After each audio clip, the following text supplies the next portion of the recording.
dream destinations, exceptional cruises, polar adventures. Welcome to Beyond the Horizon, the podcast that takes you where the journey truly begins. A production of Area Voyages.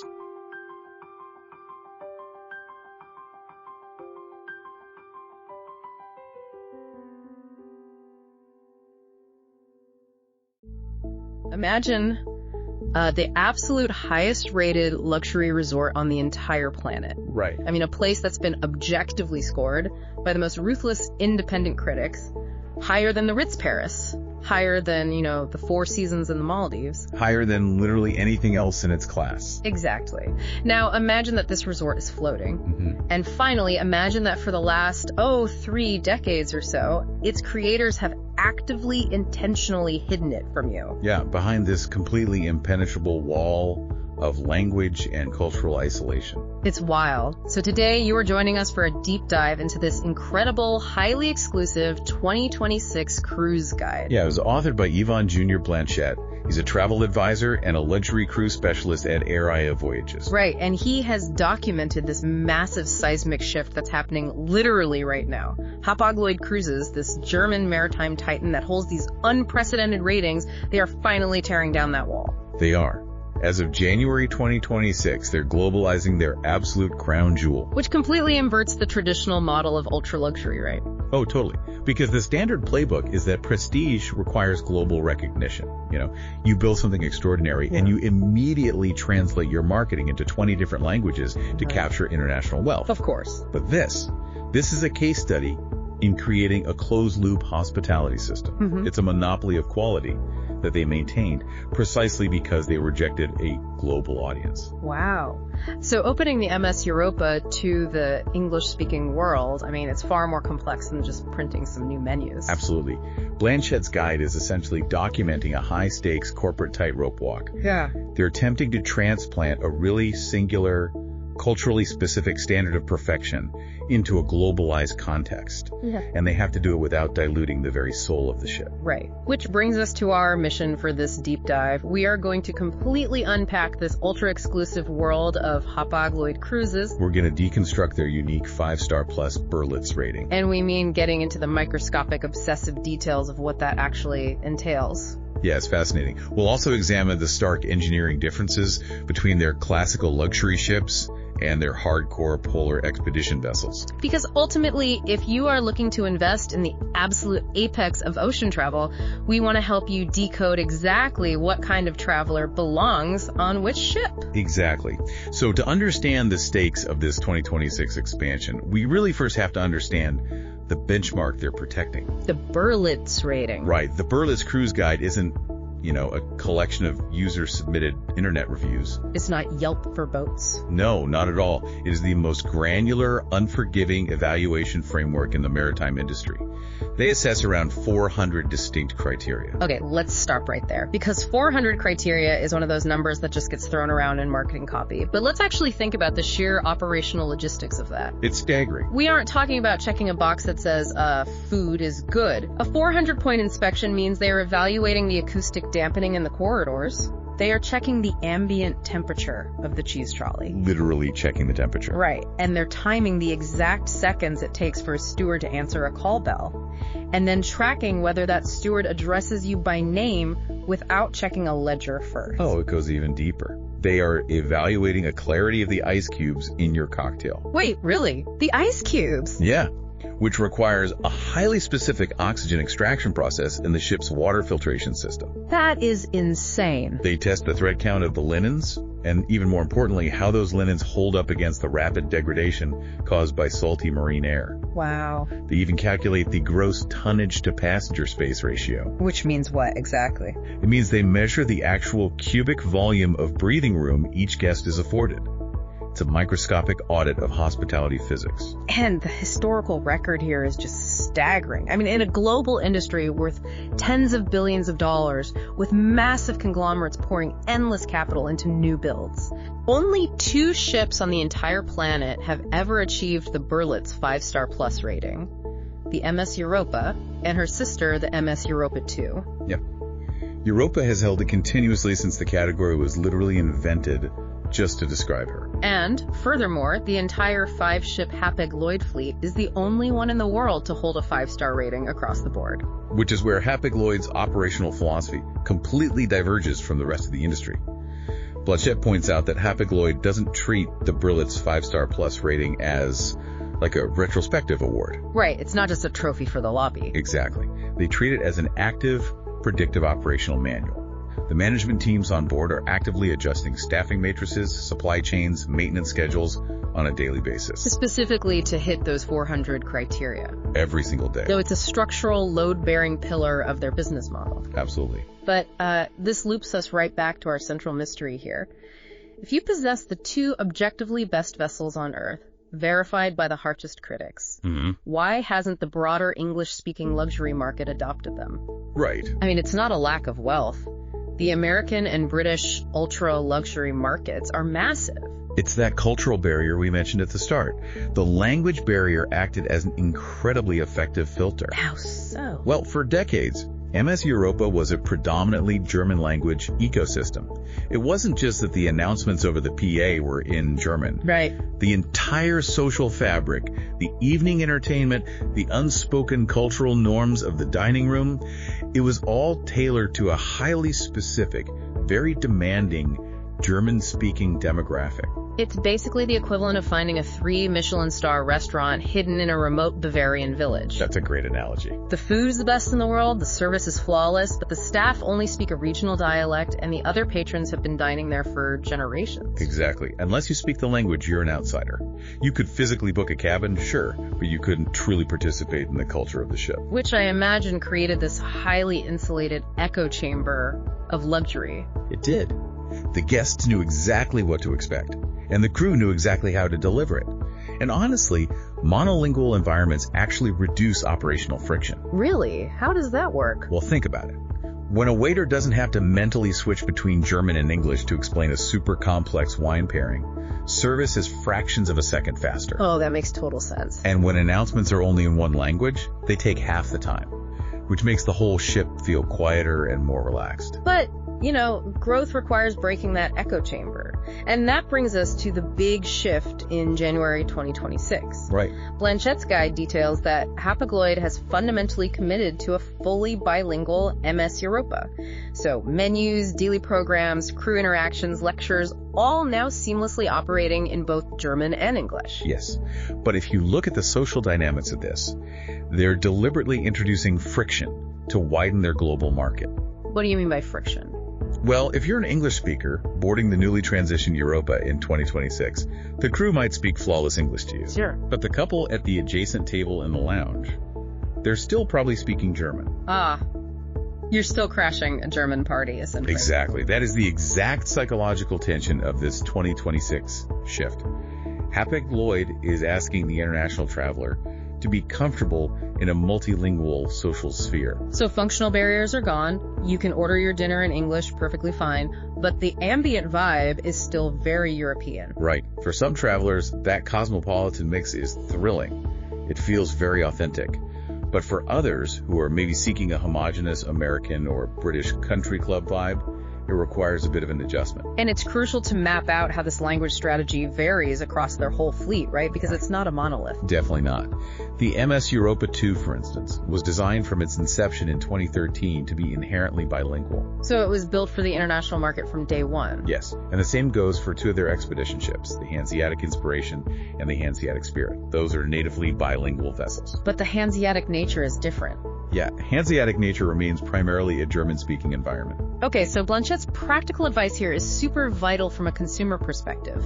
You have to match your social comfort level to the ship's profile. Precisely. Europa 2, Inspiration, and Spirit offer a seamless international resort feel. While the newly transitioned 2026 MS Europa offers the absolute pinnacle of classical service, provided you appreciate that European multilingual ambiance. Spot on.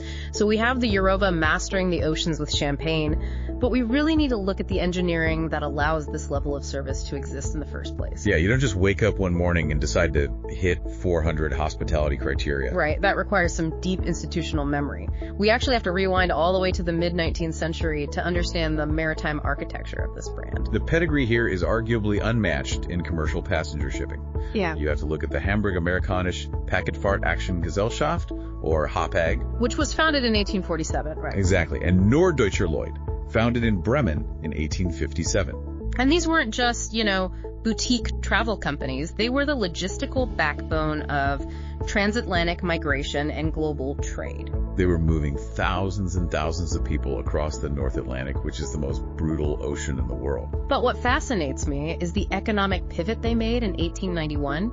Hapag launched a voyage aboard the Augusta Victoria. Yes. They essentially invented the concept of the player cruise. And that invention was driven purely by yield management. Really? How so? Well, Albert Ballin, who is the visionary director at Hapag, he looked at his massive transatlantic ocean liners and realized they were essentially sitting idle or running at a massive loss during the brutal winter months. Because nobody in their right mind wanted to cross the North Atlantic in January. Exactly. So instead of laying the ship up and paying the crew to do nothing, he thought, what if I put wealthy people on this ship, sail it south to the Mediterranean where it's warm, and just bring them back? That's brilliant. He turned a massive logistical liability into a completely new hospitality sector. He proved that a ship could be the destination itself, not just the conveyance. And they repeated that exact pioneering spirit in 1931. By launching the first expedition cruise concept, right, pushing passenger vessels into extreme environments that were previously reserved for, hardcore explorers or scientists. Yep. So the two companies eventually merged in 1970 to form Hapag-Lloyd AG. Fast forward a bit. The passenger division spins off independently in 1997, and then in 2017, they are acquired by TUI AG. The massive German travel conglomerate. Now, normally, when a giant multinational buys a boutique ultra-luxury brand, it's a death sentence for quality. 100%. The parent company looks at those 400 Berlitz criteria, sees the insane operating costs, and just starts standardizing the supply chain. Right. They swap the premium high thread count linens for bulk corporate linens to save a few bucks. But TUI actually recognized the fragility of the 5-Star Plus ecosystem. They realized they'd kill the golden goose. Exactly. If you integrate a brand like Hapag-Lloyd into a mass market supply chain to save a few million euros, you instantly destroy the monopolistic pricing power that the brand commands. So TUI walled them off? Completely. They operate entirely separately, maintaining their historical headquarters in Hamburg, totally shielded from the cost-cutting algorithms of the broader leisure market. Which brings us to their environmental evolution, because this is where a 150-year-old respect for the ocean manifests in modern engineering. It's a huge part of their identity. They're co-founders of IATO, which regulates Antarctic tourism, and they're members of AECO for the Arctic. But the truly staggering data point from Blanchette's guide is what occurred in July 2020. No, July 2020 was a watershed moment. Hapag-Lloyd transitioned its entire fleet to operate exclusively on marine gas oil. They completely eliminated heavy fuel oil. Okay, we really need to explain the mechanics of that, because to a layman it sounds like a simple trip to a different gas station. Right, just swap in the pump. Yeah, but the physics of marine propulsion make this a massive, massive undertaking. So heavy fuel oil, or HFO, is basically the sludge left over at the bottom of the refinery barrel after all the valuable gasoline and jet fuel has been extracted. It's incredibly cheap, and it's thick, almost like tar. Right, and to even pump it through a ship's fuel lines, you have to heat it to extreme temperatures. When it burns, it releases massive amounts of sulfur dioxide and particulate matter. Whereas marine gas oil is a highly refined distillate. It's much closer in viscosity to the diesel you might put in your car. So it flows at ambient temperature and burns incredibly clean. Exactly. But here's the catch. You cannot simply pour marine gas oil into an engine designed for heavy fuel oil. Why not? because HFO sludge actually provides lubrication to the fuel pumps and injectors precisely because it is so thick. So if you run highly refined thin marine gas oil through an unmodified HFO system, the lack of lubricity will literally tear the fuel pumps apart from the inside. Oh wow, so making this transition across a 5-ship fleet required immense capital expense. Huge. They had to retrofit engine components, install coolers to manage the different flash points and viscosities of the fuel, and fundamentally alter their bunkering logistics. But by taking on this massive expense, they reduced fleet-wide sulfur emissions by 80% and particulate matter by 30%. And remember, they didn't just greenwash a single new build ship, they retrofitted legacy architecture to prove their commitment to the polar regions they helped open to tourism a century ago. Incredible. So they have the heritage, they have the environmental engineering, and they have the Berlitz rating. But how does that 5-star plus rating actually manifest for the guest? That's the real question. Right. Like if you are walking up the gameway, what is the architectural and psychological difference between the MS Europa and the MS Europa 2? Because looking at Blanchette's guide, they represent two entirely divergent philosophies of luxury. They are the perfect illustration of how the exact same qualitative standard can be applied to completely different cultural frameworks. Let's examine the architectural profile of the classic MS Europa first. So she was built in 1999, though extensively refurbished in 2022 and 2024. She carries a maximum of 408 guests, supported by approximately 280 crew. That gross tonnage to passenger ratio we talked about earlier is key here. It means the ship feels remarkably empty. Totally uncrowded. And there are no standard cabins, right? Every accommodation is a suite. Yes, ranging from 290 square feet for the veranda suites all the way up to the 915 square foot grand penthouses, which feature premium Didon outdoor furniture. But the defining characteristic of Europa isn't really the square footage, it's the intentional anachronism. Yes, the formality on MS Europa is highly orchestrated. We're talking about formal evenings where suits, tuxedos, and evening gowns are the expected attire in the main dining venues. Now, in an era where almost all travel is becoming more casual, even the most expensive land-based resorts are relaxing their dress codes, why stubbornly hold on to the tuxedo-clad formality? Isn't that a bit anachronistic? It is, but it's essentially yield management for time travelers. They are preserving a highly specific mid-20th century aesthetic because the barrier to entry, the friction of having to pack and wear a tuxedo, is exactly what the guests are paying for. Okay, that makes sense. If you go to a black tie gala, it feels special precisely because you're participating in a collective, elevated ritual. Exactly. If Hapag-Lloyd relaxed the dress code on Europa to appease a broader market, they would actively destroy the sociological value for their core demographic. Because the guests want the ritual of dressing up. It creates this closed society of classical refinement. And the culinary footprint completely matches this intimacy. You have 4 highly focused dining venues: the main Europa restaurant, Venezia for Italian, Serenissima, and the Ocean Grill. Very traditional. Carry. The service is balletic, traditional, and deeply personalized. But then you look at MS Europa 2, launched in 2013, and it is a completely different architectural thesis. Completely different. She holds slightly more people, 516 guests to 370 crew, but the fundamental structural difference is that Europa 2 is an all-balcony, all-suite ship. And the engineering of an all-balcony ship is a fascinating challenge on its own. I was reading about this. When you slice hundreds of balconies into the side of a vessel, you are removing massive amounts of load-bearing steel from the outer envelope of the superstructure. Right, you are essentially turning the hull's lateral support into a honeycomb. So how do they stop it from flexing? To maintain structural rigidity, especially considering the shear stress in heavy ocean swells, the internal framing must be radically over-engineered. Wow. Furthermore, balconies add significant weight higher up on the ship, which raises the center of gravity and alters the vessel's metacentric height. So it wants to tip over more easily? In a sense, yes. Right. The stabilizers and the hull hydrodynamics have to be meticulously calculated to ensure that this towering balcony-heavy structure still cuts through the water smoothly enough to pass the Berlitz criteria for acoustic and vibratory comfort. And the aesthetic philosophy of Europa 2 is what they call casual luxury. Right. The tuxedo is completely banished. No formal nights. It is smart casual, heavily influenced by Scandinavian design principles, massive amounts of natural light, pale woods, clean lines. It feels less like a mid-century ocean liner and more like an ultra-premium beachfront villa in Scandinavia. And the culinary logistics of Europa 2 reflect this cosmopolitan resort-like atmosphere.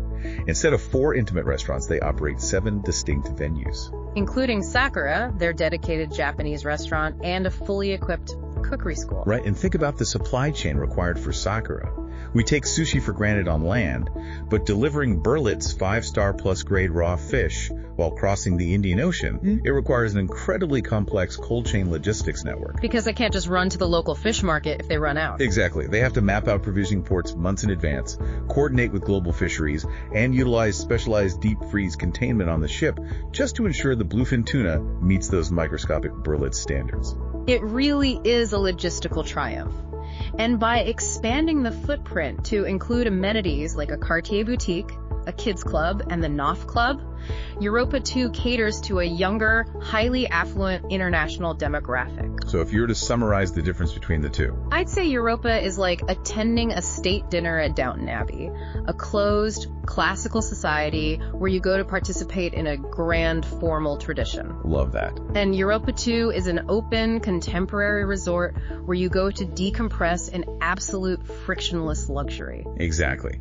They deliver the identical tier of quality, but they ask the guest to engage with it in fundamentally different ways. But what happens when you take that exact same standard of luxury, the 400 criteria, the flawless cold chain logistics, the high crew to guest ratio, and you drive it straight into a glacier? It's a great question. How do you maintain microscopic hospitality standards when the environment outside the ship is actively trying to crush the hull? Right. That requires an entirely different architectural paradigm, which is embodied by the Hanseatic fleet. So here we are looking at 3 vessels.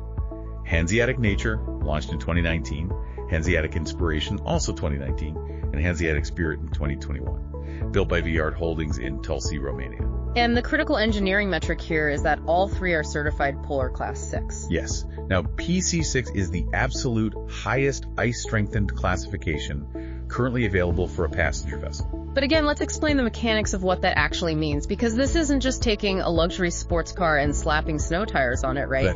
You don't achieve PC6 just by welding thicker steel plates onto the bow. No, the physics of navigating broken first-year and multi-year ice require a holistic redesign of the hull. It involves the ice-breaking profile of the bow, which is actually designed to ride up onto the ice and use the ship's massive weight to crush downward. Oh, rather than just plowing straight forward like a snowplow. Exactly.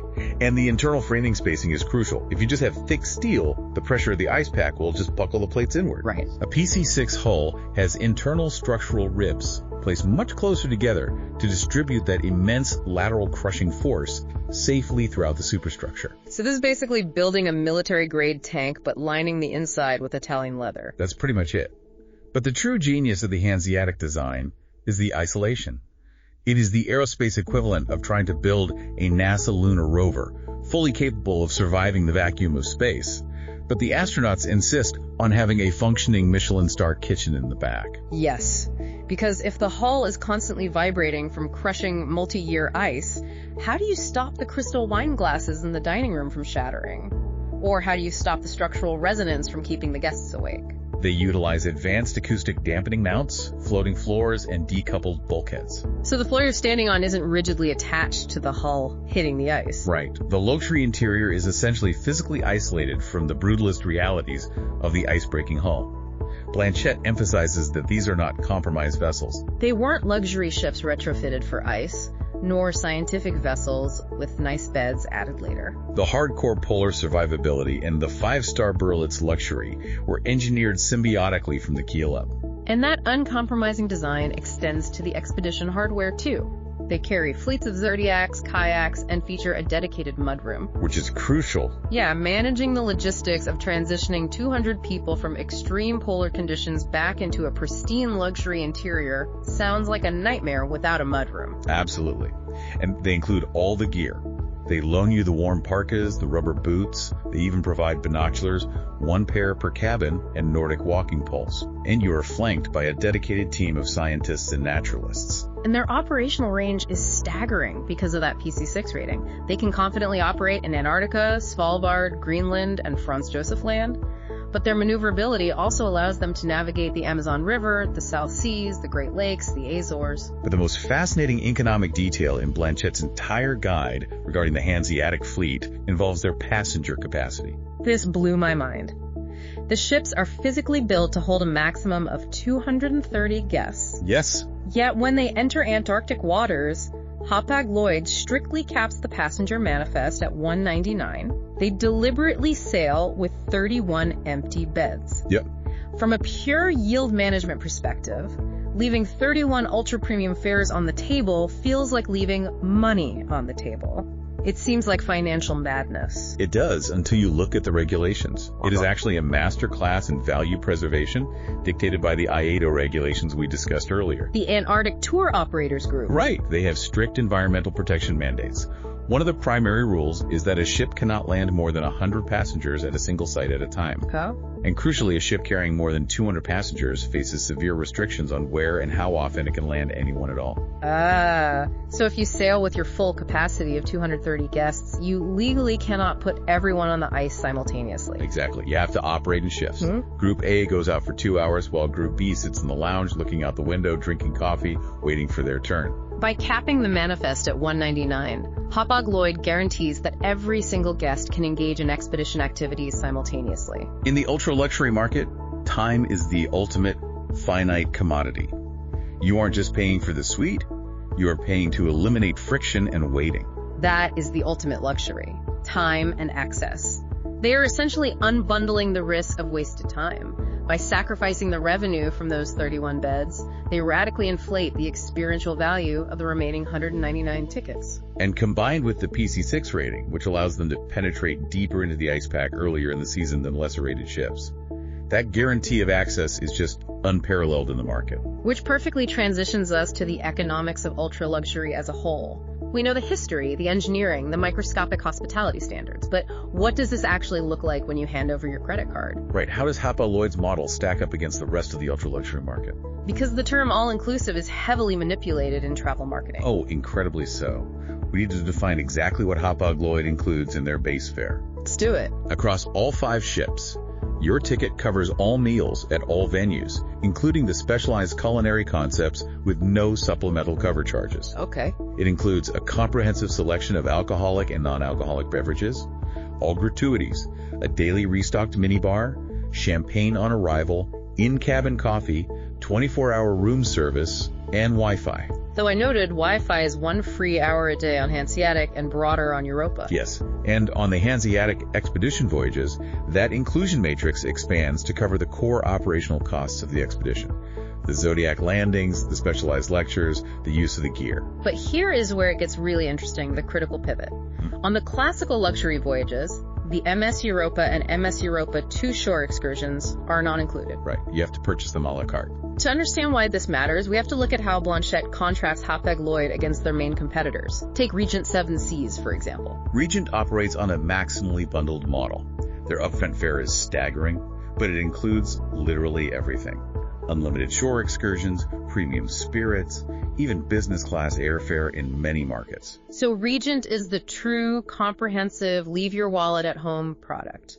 Then you have Silver Sea, which offers a highly comprehensive all-inclusive model, premium spirits included, operates an incredibly ice-capable ship in the Silver Endeavor, and natively operates in English. Seabourn is fully inclusive as well, features Thomas Keller dining, and uniquely deploys actual submarines on their expedition ships. And Ponant, the French luxury operator, includes charter flights on polar voyages, features their famous Blue Eye underwater lounge, and operates the Le Commandant Charcot, which is a Polar Class 2 vessel that possesses the brute force necessary to literally break its way to the North Pole. Right, so looking at that competitive landscape, a skeptic might look at Hapag-Lloyd and think, wait, I am paying for the highest rated ship in the world, and you're going to pull out a credit card reader for a walking tour in port.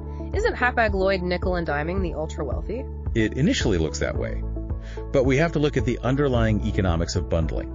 When Regent bundles unlimited shore excursions into the base fare, the actuarial cost of those excursions must be mathematically baked into the ticket price. You are prepaying for the excursions whether you take them or not. Exactly. This is the deduction. If you are on a Regent ship and you decide you just want to stay on board, read a book on your balcony, and enjoy the spa, I am financially subsidizing the bus tours and wine tastings of the 400 other guests who did get off the ship. Precisely. Hapag-Lloyd's unbundled model is an exercise in risk allocation and guest agency. They are isolating the cost of the absolute perfection of the ship itself. So you are paying a premium to access the Berlitz 5-star plus culinary and service ecosystem. But once the anchor drops, you dictate your own capital allocation. If you want to hire a private driver in Bordeaux, you do that. If you simply want to stroll the port town independently, you aren't carrying the financial deadweight of bundled group tours. They unbundle the destination from the vessel. I love that. And it's a similar philosophy with the expedition hardware. Seabourn has submarines, Ponant has helicopters, and PC-2 icebreakers. But Hapag-Lloyd doesn't rely on those auxiliary toys.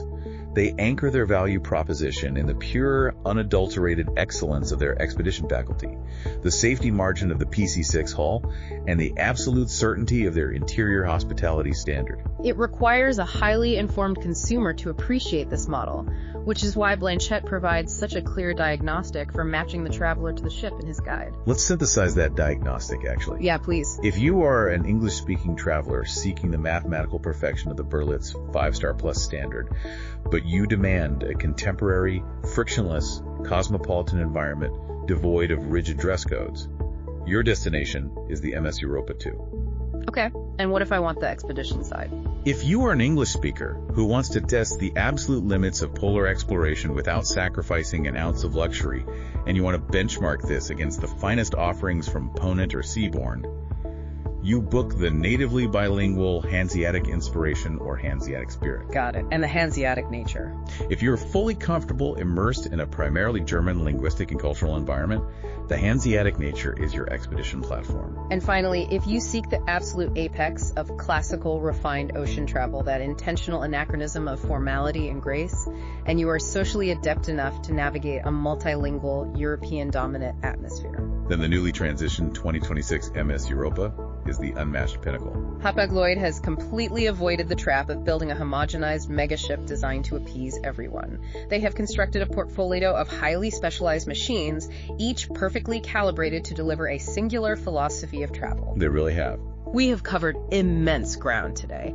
I mean, we traced the DNA of a 19th century German shipping syndicate, watching them invent the pleasure cruise in 1891 out of pure economic necessity. And the expedition cruise in 1931. We dismantled the physics of their 2020 environmental pivot, detailing the massive engineering required to retrofit a fleet from heavy fuel oil to marine gas oil. We examined the architectural stresses of all balcony superstructures, the cold chain logistics of serving world-class sushi at sea, the acoustic isolation necessary to maintain a 5-star Berlitz rating while a Polar Class 6 hull crushes multi-year ice. And we decoded the economics of yield management, exploring why leaving 31 beds empty in Antarctica is actually a masterstroke of value creation.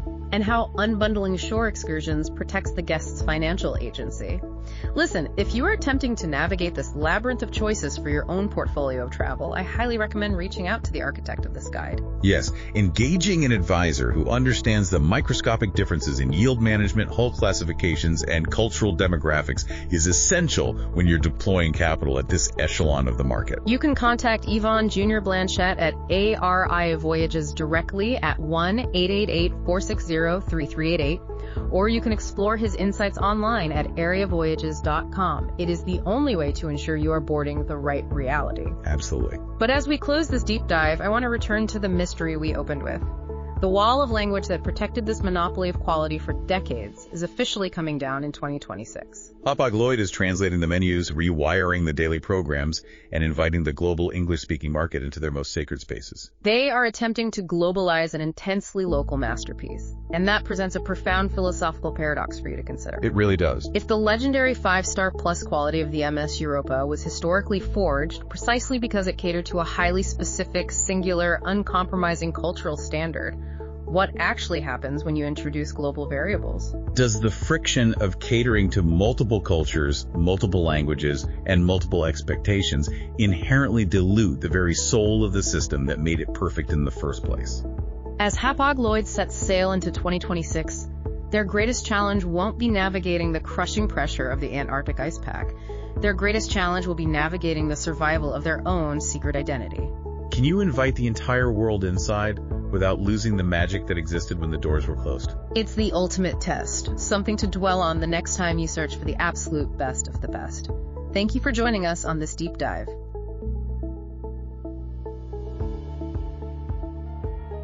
You've been listening to Beyond the Horizon, the podcast by Area Voyages. The full article for this episode is available at www.areavoyages.com.